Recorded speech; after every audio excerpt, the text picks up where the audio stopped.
আসসালামু আলাইকুম। কেমন আছেন সবাই? আশা করি ভালো আছেন।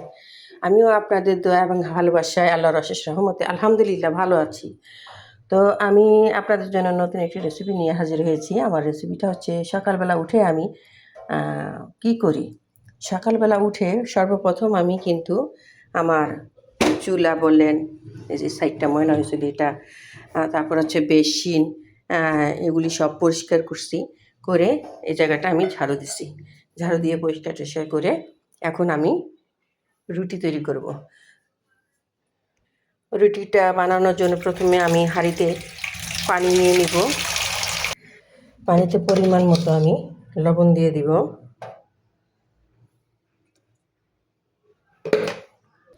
দেন চুলাটা ধরাই দিব। পানিটা বলক আসা পর্যন্ত আমি অপেক্ষা করব। তারপর এর মধ্যে আমি আটা দিয়ে দেবো। যেমন আমি আটাটা সিদ্ধ করে রুটিটা বানাবো। ভিউয়ার্স, আমার পানিটা বলক হয়ে আসছে। তো এখন আমি এর মধ্যে আটা দিয়ে ভালো করে সিদ্ধ করে নিব।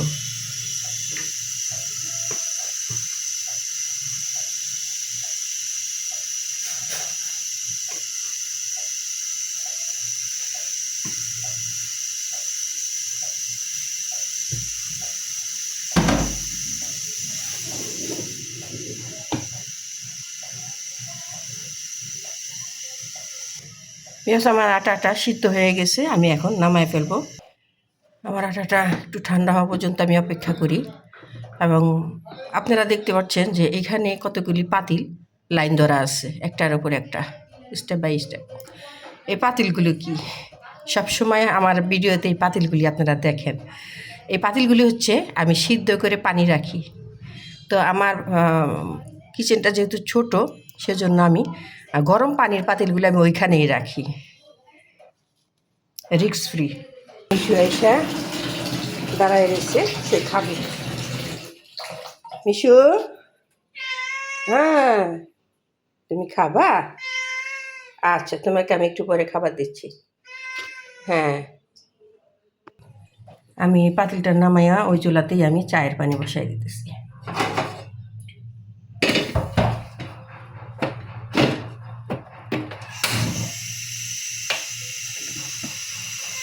তো চায়ের পানিটা ফুটা পর্যন্ত আমি অপেক্ষা করি এবং ওই ফাঁকে আমি আটাটা গুলাই নিই, মানে মথে নিই। আমার পানিটা বলক হয়ে গেছে। তো এর মধ্যে আমি দিয়ে দিব আদা, তেজপাতা, দারচিনি, লং এবং এলাচি। কারণ আমি মশালা চা যেটাকে বলে সেটা বানাবো। তো এর সাথে সাথে আমি চা পাতাটাও দিয়ে দিব। দুটোটা একসাথেই কিছুক্ষণ বলক আসার পরে আমি এটা নামাইয়া দুধ চিনি দিয়ে দেব।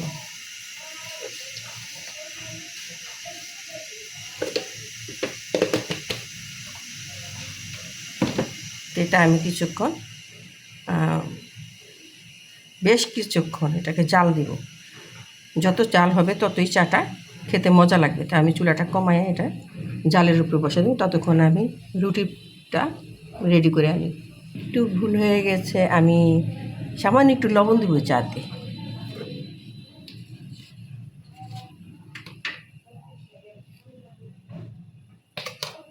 চাতে লবণটা দিলে চাটা খেতে ভালো লাগে। আমরা আমাদের ঘরে চায়ে একটু লবণ দিই। আমি এখন আটাটা মথে নেব।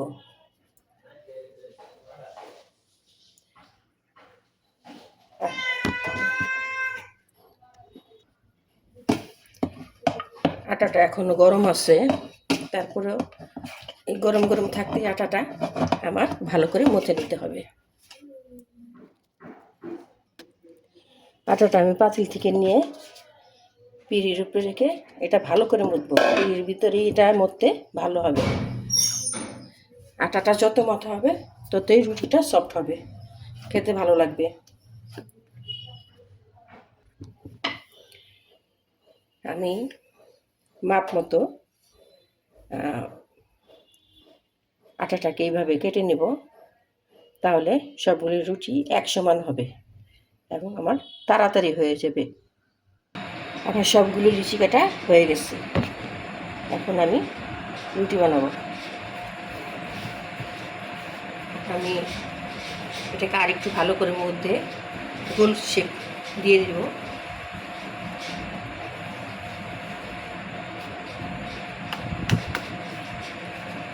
তো এই যে আমার গোল শেপটা হয়ে গেছে। এখন আমি এটাকে রুটি বানাবো।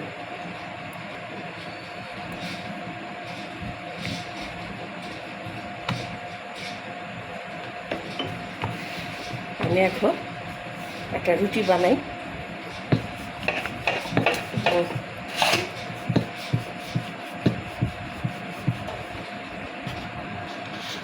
ভিউয়ার্স, আমার একটা রুটি কিন্তু হয়ে গেছে, দেখেন কি সুন্দর গোল রুটি হয়েছে। তো এই প্রসেসে আমি সবগুলি রুটি বানিয়ে নেব।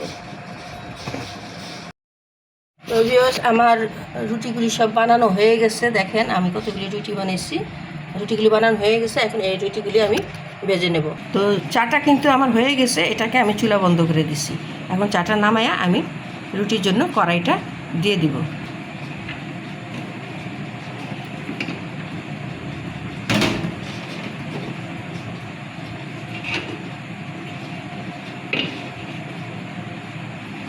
তো ভিউয়ার্স, আমি চুলাটা ধরে দিই। আমি চুলাটা ধরেছি। চুলাটা কড়াইটা গরম হওয়া পর্যন্ত আমি অপেক্ষা করছি। আমার কড়াইটা গরম হয়ে গেছে। আমি একটা রুটি দিয়ে দিলাম।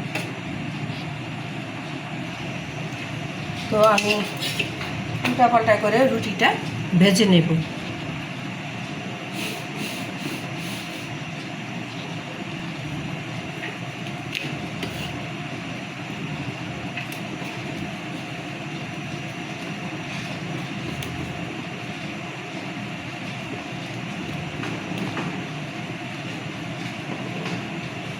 দেখেন ভিউয়ার্স, আমার রুটিটা কি সুন্দর ফুলে গেছে।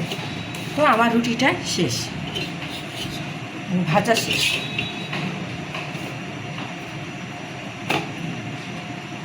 আমি এর মধ্যে আরেকটা রুটি দিয়ে দেবো। সেম এই প্রসেসে আমি রুটিগুলি ভেজে। তো ভিউয়ার্স, আমার সবগুলি রুটি ভাজাই শেষ। এখন আমি চুলাটা অফ করে দেব। আর সেই সাথে এখন আমি আলু ভাজি করে নেব। ভিউয়ার্স, রুটি তো আর খালি খাওয়া যাবে না, শুধু খাওয়া যাবে না, সেই জন্য করতে হবে আলু ভাজি। তো আমি এখানে 4টা আলু নিয়েছি একটি পেঁয়াজ। সরি, এটা তো পচা। তো ওই পেঁয়াজটা পচা ছিল, ওটা ফেলে দিয়েছি। তো এখন একটা পেঁয়াজ নিয়েছি। আর লাগছে আমার কাঁচামরিচ। আমি আলুটাকে ছিলে নিতেছি। আসলে আমি বটি ছাড়া কাজ করতে পারি না। অনেকেই ছুরি চাকু দিয়ে কাজ করে, তো আমি ছুরি চাকু দিয়ে কাজ করতে পারি না। আমি বটি দিয়েই কাজ করি। তো আমার আলুটা ছিলা হয়ে গেছে। তো এই প্রসেসে আমি সবগুলো আলু ছিলে নেব। তো আমার সবগুলো আলু কাটা হয়ে গেছে। এখন আমি এটাকে কুচাই নেব।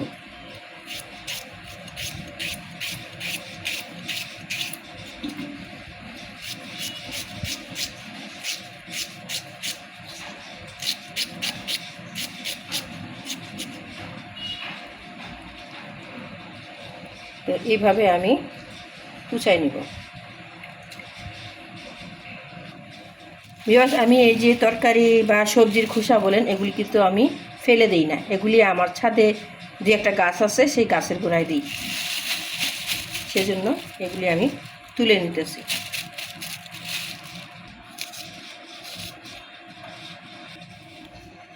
আমি পেঁয়াজ কুচি করে নিয়েছি। এখন মরিচটা মাঝখান দিয়ে ফেরে নেব, মানে 2 টুকরো করে নেব। আমি এখন আলু ভাজিটা করে নেব। আলু ভাজি করার জন্য আমি চুলায় একটু প্যান বসাই দিছি। তো এখন আমি এর মধ্যে পরিমাণ মতো সরিষার তেল দিয়ে দিব। আমি সবসময় সরিষার তেলই খাই। তো আমি সরিষার তেল দিয়ে দিয়েছি। এখন তেলটা গরম হওয়া পর্যন্ত আমি অপেক্ষা করব। তেলটা আমার গরম হয়ে গেছে। এর মধ্যে আমি দিয়ে দিব পেঁয়াজ এবং মরিচ কুচি। তো এটা আমি কিছুক্ষণ নাড়াচাড়া দিয়ে একটু ভেজে নেব।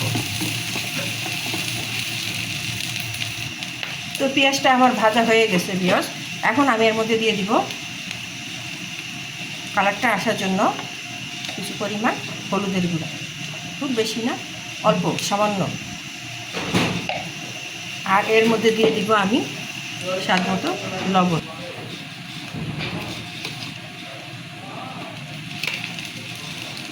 তো আমি এখন এর মধ্যে দিয়ে দিব কেটে রাখা এবং ধুয়ে পরিষ্কার করে রাখা আলুর কুচি। তো আমি নাড়াচাড়া দিয়ে দিয়েছি, এখন আমি এর মধ্যে ঢাকা দিয়ে দিব। তো আমি এখন কিছুক্ষণ এটাকে ঢেকে সিদ্ধ হওয়ার জন্য অপেক্ষা করব। ভিউয়ার্স, আমি একবার একটু নাড়াচাড়া দিয়ে দিই।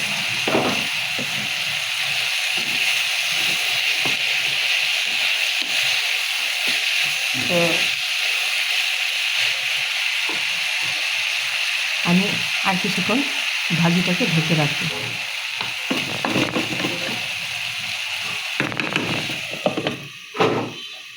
ফিরে আসছি কিছুক্ষণ পর। ভিউয়ার্স, আলু ভাজিটা আমার হয়ে গেছে। এখন আলু ভাজিটা একটু ভিন্ন স্বাদ আনার জন্য আমি এর মধ্যে দিয়ে দিব কিছুটা ধনেপাতা।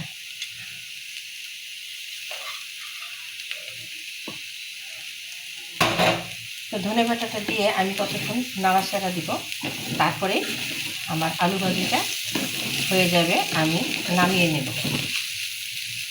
তো ভিউয়ার্স, আমার এই আজকে সকালের নাস্তার রেসিপিটা আপনাদের কাছে কেমন লাগছে অবশ্যই জানাবেন। যদি ভালো লেগে থাকে অবশ্যই একটি লাইক, কমেন্ট, শেয়ার করবেন।